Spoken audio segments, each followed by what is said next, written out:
Shalom. First and foremost, I'd like to give all praises, honor, and glory to Yahweh, Bahashem, Yahushai, Bahashem, Rokal Kodash. Double honors to the elders and the apostles, the great millstone that rule well. And peace and salutations to the elect of Israel. To you all, I say Shalom. This is the brother Mayaka Olive from the GMS West Palm Beach Camp. And Lord willing, this lesson is edifying to the flock of Yahweh, Bahashem, Yahushai. Right now, you see on the screen, it says, the city of London has a special status. It has its own government, its own mayor, and its own independent police force. Now, it's actually the spirit. This came across my timeline on social media. And yesterday we did a lesson on Revelation 16, which talks about London, which talks about Washington, D.C., which talks about the Vatican. And not only this picture came across my timeline, but this picture came across my timeline too. It says, did you know Washington, D.C. is not a part of America? It is a completely independent city-state, which is owned by globalist bankers used for worldwide military power and funded by the American citizens. And this is the spirit, how both of these pictures came across my timeline from two separate accounts. A day after we did a lesson on Revelation 16, man. We go to the book of Revelation chapter 16 and verse 13. And I saw three unclean spirits like frogs come out of the Aslakia. And I saw three unclean spirits like frogs come out of the mouth of the dragon, and out of the mouth of the beast, and out of the mouth of the false prophet. Right. And those three unclean spirits goes into the military might, you know, the military, the financial sector, and also the religious sector, man. The religious sector going back into the Vatican City, which again is its own city-state. It has its own laws, own rules, own population. It's like its own country, man. And the financial sector being the city of London.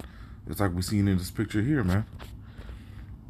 The city of London, which would be the financial sector, is where all the basically the elite banker families, the majority came out from there, and the military might, which would be Washington D.C., man.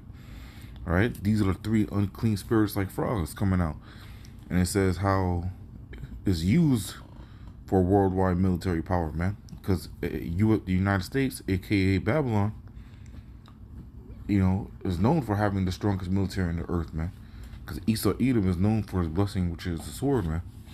All right, as like it says on the bottom of this picture, Washington D.C. will never fix America's problems. Washington D.C. is America's problem. All right, so when you go back to Revelation chapter 16, and I saw three unclean spirits like frogs come out of the mouth of the dragon. Right, the mouth of the dragon is interchangeable with the United States and the pagan Rome, man. All right. And out of the mouth of the beast referring to NATO and EU, and out of the mouth of the false prophet, false prophet referring to the Vatican, man. It talks about how Washington D.C. will never fix Babylon's problems, man, because this place is over with, man. Lamentations 4 and 17. As for us, our eyes as yet failed us. As for us, our eyes as yet failed for our vain help. In our watching, we have watched for a nation that could not save us. Right? You join the military because you're trying to escape the curses. You see no foreseeable prosperous future in your life, so you think Esau Edom will help you if you fight for him, if you put your life on the line for him. Right? You join these false religions. You join these religions that all stem from the Vatican, and you call upon sweet Jesus, but sweet Jesus is never there for you when you need him, man. You call upon all these false religions, man, but they're never there, man.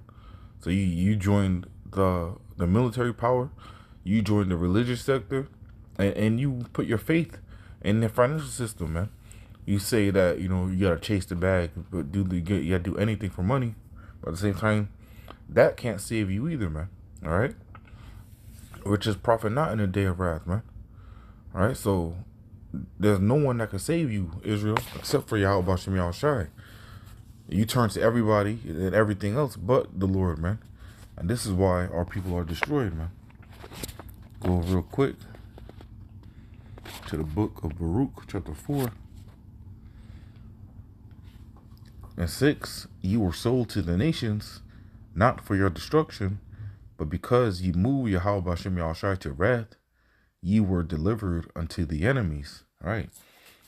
And we were delivered to our enemies even unto this day, man. And this is why we're constantly catching hell. And this is why every time you turn on the TV, you hear some so-called breaking news about how life is getting worse and worse, man. All right.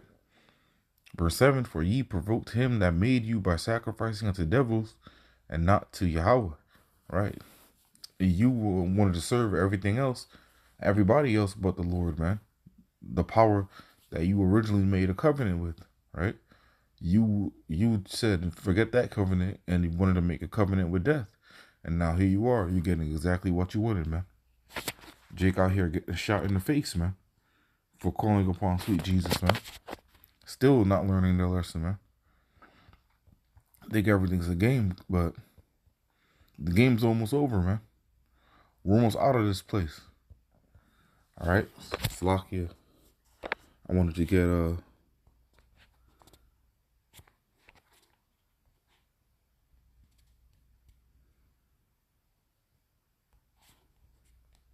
this is the book of Sirach, or Ecclesiastes chapter 2.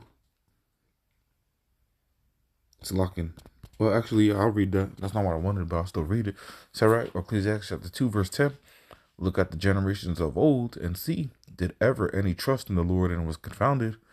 Or did any abide in his fear and was forsaken? Or whom did he ever despise that called upon him? Right? Whom did the Lord ever despise that called upon him in truth and sincerity, man? This is really a rhetorical question, man.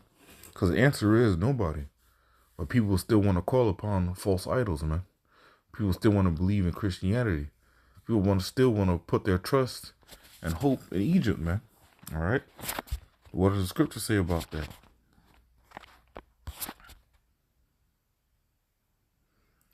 Isaiah 30:1, woe to the rebellious children, saith the Lord Yahweh, that take counsel, but not of me, and that cover with the covering, but not of my spirit, that they may add sin to sin. That walk down into Egypt, that have not asked at my mouth, to strengthen themselves in the strength of Pharaoh, and to trust in the shadow of Egypt. Right? You're trusting in oppression, man. You're trusting in your enemies. But the scripture says in Sirach to never trust thine enemies, man. In verse 3, Isaiah 30:3, therefore shall the strength of Pharaoh be your shame, and the trust in the shadow of Egypt your confusion. All right. When you realize that you did everything according to their plan, and nothing is still going right for you, man, you realize you're gonna be confounded, man. You'll be like, but I voted, but I did this, but I'm a veteran, but I got benefits. What about my 401k? And all that shit gets taken away and stripped away, and you realize you're left with nothing, man. Then you're gonna realize you should have been praying to Yahweh Bashem Yahushai this whole time, man. And instead, you want to trust in the power of Egypt, man. All right, we'll go back to Sirach, chapter 12:10. Never trust thine enemy, for like as iron rusteth, so is his wickedness. All right, I'm gonna jump down to 13. Who will pity a charmer that is bitten with a serpent, or as such come nigh wild beast? So one that goeth to a sinner is defiled with him in his sins. Who will pity? Right, and the reason I'm bringing that out through the Spirit is because when you go into the word Vatican, right, the literal definition of it is a divining serpent, man. Right, so you're going to the serpent, you're trusting in the serpent's religion. It's like the whole the jab that everybody took a couple years ago. When I say everybody, I meant people that fell for the deception, right? When everybody took that, they were calling it snake juice and snake venom. All right, they trusted the serpent. They were bitten by the serpent. All right, just like now, trusting in their religion. Nobody's gonna feel sorry for you. Nobody feels sorry for that lady who called upon Jesus and got her head blown off, man. Nobody feels sorry for that. Should have called on Yahweh Shai, man. And by this time, people know that the true name of the Lord isn't Jesus, right? Even though they may not know the name Yahweh Shai, they know it isn't Jesus. So with that mindset, with that in mind, you should have the spirit to say within yourself, say, if his name isn't Jesus, then what is it? All right, because a lot of people who come by the highways and byways, they'll say something referring to the name of so-called Jesus. They'll say the name Jesus, and we'll tell them that's not his name. And then they'll instantly rebuttal with another name. They'll either be like Yeshua or Jehovah, but they'll say another name, meaning that they know his name isn't Jesus, but they're still calling upon him, man. People are too dead set in their ways. And when they're destroyed for it, when they're left in straight confounded, in a state of astonishment and not knowing what the fuck is going on, all right, then it's going to be too late, man. Just like it says, I'm going to close out with this, Lord willing.